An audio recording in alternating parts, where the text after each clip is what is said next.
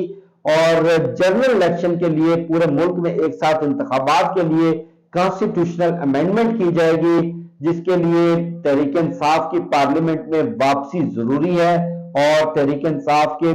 جو استعفے ہیں، ریزگنیشنز ہیں، ان کو مسترد کر کے پارلیمنٹ میں واپسی کی اجازت دی جائے گی، اور اس کے بعد کانسٹیٹیوشنل امینڈمنٹ ہوگی۔ اس کانسٹیٹیوشنل امینڈمنٹ کے بعد اسمبلیاں تحلیل کی جائیں گی۔ اسمبلیاں تحلیل کرنے کے بعد جو راجہ ریاض ہیں ان کو اپوزیشن لیڈر کے عہدے سے ہٹایا جائے گا، اپوزیشن لیڈر کا عہدہ تحریک انصاف کو دیا جائے گا، اور تحریک انصاف کے ساتھ مشاورت کر کے نگران سیٹ اپ لایا جائے گا۔ جولائی کے آخری ہفتے میں یا زیادہ سے زیادہ اگست کے پہلے ہفتے میں یہ پورے ملک میں ایک ساتھ انتخابات کروائے جائیں گے۔ تحریک انصاف کا پہلے مطالبہ تھا کہ 14 مئی کا فیصلہ ہر صورت انفورس ہونا چاہیے، چونکہ 90 روز کا وقت آئین دیتا ہے، 90 روز میں انتخابات کروانے کے لیے پاکستان کا کانسٹیٹیوشن پابند کرتا ہے۔ اگر صوبائی اسمبلی یا قومی اسمبلی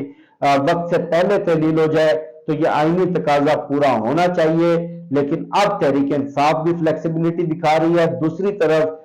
جو انتخابات کی پورے ملک میں ایک ساتھ انتخابات کی تاریخ کے اوپر کچھ ڈیڈ لاک ہے، کچھ آپ کہہ لیں کہ حکومت کی طرف سے خواہش ہے کہ ایک دن بھی کم نہ ہو ان کی اسمبلی کی قومی اسمبلی کی مدت پوری ہونے میں، اور جب قومی اسمبلی کی مدت پوری ہو تو اکتوبر میں ہی پورے ملک میں ایک ساتھ انتخابات ہوں۔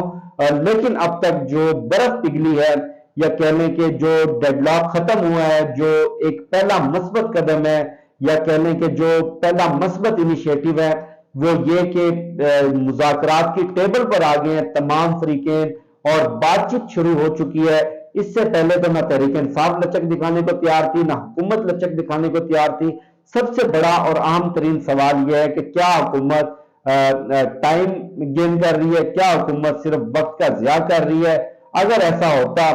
تو سپریم کورٹ آف پاکستان میں یقین دہانی نہ کروائی جاتی، اگر ایسا ہوتا تو مذاکراتی کمیٹی تشکیل نہ دی جاتی، اگر مذاکراتی کمیٹی بھی تشکیل دے دی گئی اور وقت کے اوپر مذاکرات بھی شروع ہو گئے تو کل کے دن 3 بجے مذاکرات کا اگلا راؤنڈ شروع کرنے پر اتفاق نہ ہوتا، آج ہی کے روز یہ سارے معاملات، ساری چیزیں ختم ہو چکی ہوتی اور آج ہی کے روز مذاکرات ناکام ہو چکے ہوتے۔ اگر حکومت سنجیدہ نہ ہوتی تو مولانا فضل الرحمان کے تحفظات کو نظر انداز نہ کیا جاتا، لیکن دوسری طرف پوری اسٹیبلشمنٹ اور پی ڈی ایم کی تمام جماعتیں، پورا پاکستان کا نظام ایک طرف ہے، اور پاکستان تحریک انصاف، پاکستان کی عوام دوسری طرف، سپریم کورٹ آف پاکستان کی عوام اور آئین کے ساتھ کھڑی ہے۔ اور یہ جو پورا آپ کہہ لیں کہ پولیٹیکل کیوس ہے، اس کا نتیجہ میری نظر میں تو بہت جلد اس کا ڈراپ سین ہونے والا ہے۔ بہرحال کل دیکھتے ہیں کہ کیا اپڈیٹس ہوتی ہیں سپریم کورٹ سے اور مذاکراتی کمیٹی سے۔ مجھے شفقت علی کو دیجیے اجازت، انشاءاللہ آپ سے پھر نیکسٹ ویڈیو میں ملاقات ہوگی۔ پاکستان زندہ باد۔